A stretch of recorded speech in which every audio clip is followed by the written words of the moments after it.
Vamos então iniciar falando um pouco sobre o classificador Bayesiano, certo? Para a gente conseguir trabalhar ou definir um classificador Bayesiano, é importante que a gente considere que este nome Bayesiano vem da utilização do chamado Teorema de Bayes, que é o que a gente vai ver logo na sequência. Então, para eu poder usar o Teorema de Bayes num processo de classificação, eu preciso ter primeiramente dois componentes. O primeiro é um conjunto de instâncias de treinamento, que é algo que nós estamos acostumados a usar. Por exemplo, quando estamos rodando o algoritmo C4.5 usando o ECA, nós estamos considerando que a entrada, aquele conjunto de dados de entrada, é um conjunto de instâncias de treinamento, certo? Bom, para trabalhar com o classificador Bayesiano, além do conjunto de instâncias de treinamento, eu também vou precisar daquilo que é chamado de conhecimento a priori. E uma vez que eu tenho esses dois elementos, eu posso então usar o teorema de Bayes para tentar definir algo que chamamos de hipótese mais provável. Vamos ver isso com um pouco mais de calma na sequência. Antes de conseguir entender essas ideias todas, vamos definir algumas nomenclaturas que vão ser importantes durante o processo.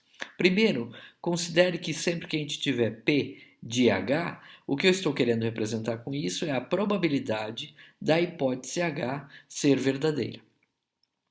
Como eu não estou, na verdade, condicionando essa probabilidade a nada, eu estou dizendo, eu chamo isso da probabilidade marginal da hipótese, eu digo que essa é o que é considerada a probabilidade a priori da hipótese ser verdadeira. Tá? Quando eu não conheço qual é a probabilidade a priori de uma determinada hipótese ser verdadeira, vocês vão ver que o que acaba acontecendo é que eu digo que uma hipótese ou outra hipótese tem sempre a mesma probabilidade, ou seja, todas as hipóteses possíveis são equiprováveis.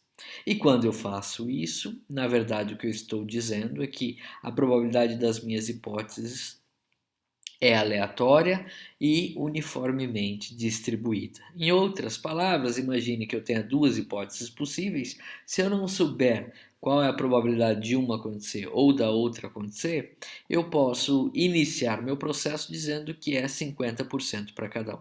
Tá? Se eu estiver fazendo isso, vocês vão ver que essa definição de distribuição uniforme, ou seja, 50% para cada um, acaba sendo algo que na prática a gente faz. Tá? Bom, considere também que quando eu tenho P de D, eu estou considerando qual a probabilidade do meu conjunto de dados ser observado. Percebam que isso, de novo, é uma probabilidade difícil de ser estimada.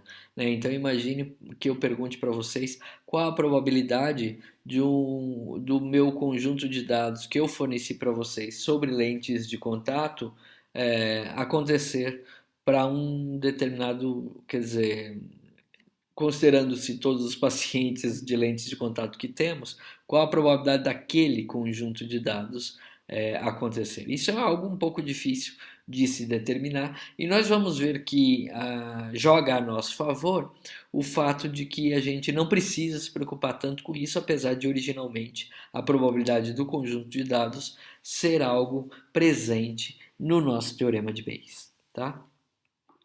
Precisamos ainda identificar aqui e entender que P de x dado y representa a probabilidade da minha variável x ter um valor específico, dado que eu sei que y aconteceu com outro valor específico. Tá? Então eu digo que isso é a probabilidade de x dado y. Seguindo a mesma linha dessa barra, que é a barra da probabilidade condicional, se eu tenho P D barra H, eu digo que essa é a probabilidade do meu conjunto de dados acontecer, dado que eu sei que a minha hipótese é verdadeira, certo? E a probabilidade de H dado D é a probabilidade da minha hipótese acontecer, dado que eu sei que o meu conjunto aconteceu. Então percebam que, na verdade, esta probabilidade aqui, a probabilidade de H dado D, é o foco do nosso estudo aqui quando eu estou procurando a hipótese mais provável, certo? Então, imagine, eu quero saber se a minha hipótese, considere que a minha hipótese pode ser um classificador, né?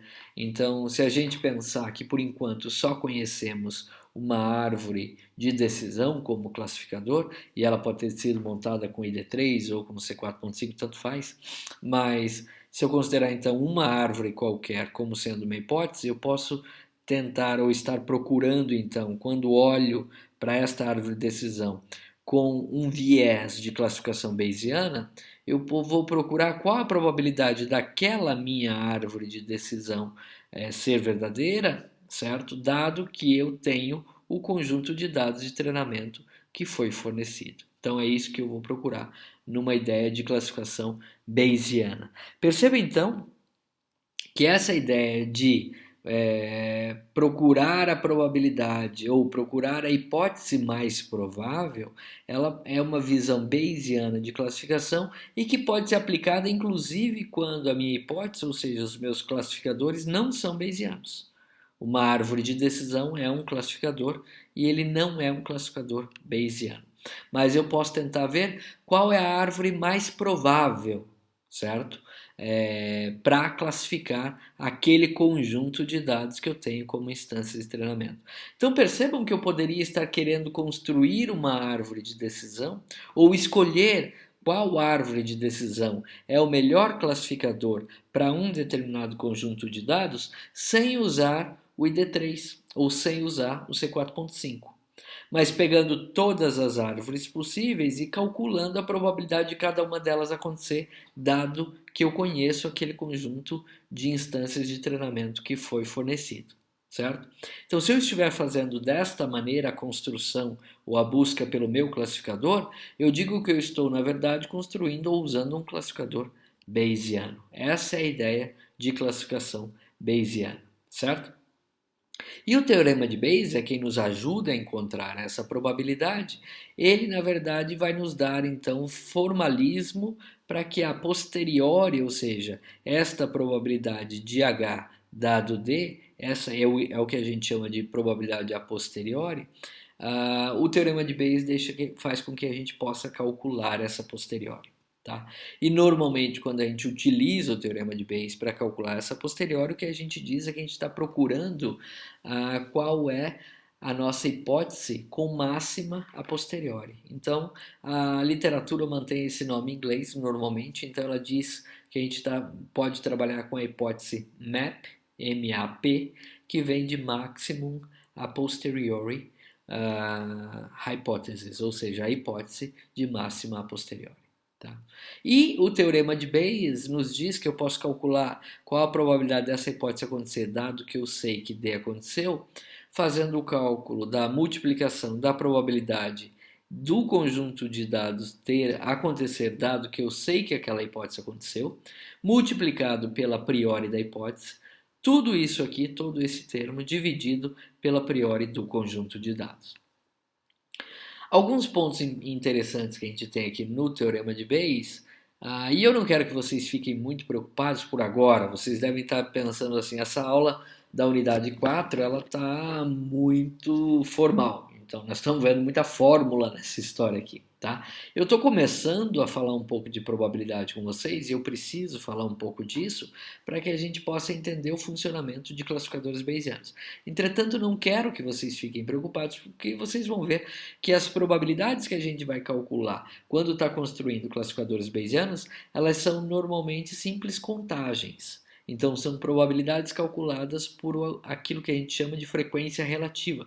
Então, você conta qual a frequência com que aconteceu determinada situação, você normaliza essa frequência pelo número de todas as situações possíveis, por isso eu chamo de frequência relativa, e aí eu estimo a probabilidade com base nisso. Normalmente vai ser assim, então não há nada de complicado aqui, vão ser contas de soma, certo? Então eu vou somar quantas vezes, vou contar quantas vezes aconteceu determinada situação, mas essas contas de soma são regidas por essa ideia do teorema de Bayes. Tá?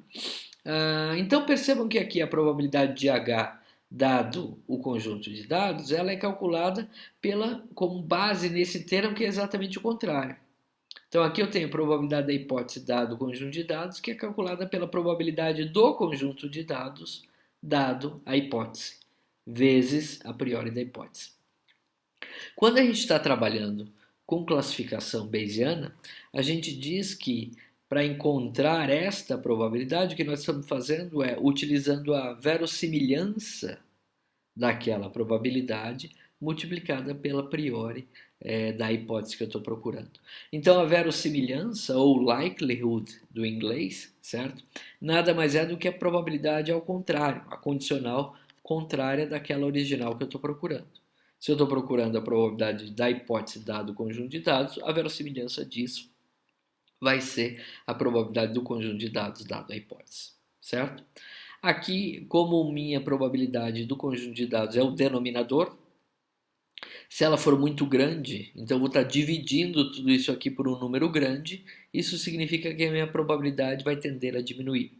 E se a probabilidade desse conjunto de dados for pequena, eu vou estar dividindo tudo isso aqui por um número pequeno, então a tendência é que essa probabilidade aqui seja maior. E aí a pergunta que vem é por que a probabilidade da hipótese dado o conjunto de dados deve crescer quando a probabilidade do conjunto de dados cresce? E isso se dá porque se eu tenho um conjunto de dados que é muito provável, significa que ele é pouco informativo. Ele acontece demais, ele vai acontecer para casos onde a hipótese aparece e para casos onde a hipótese não aparece também.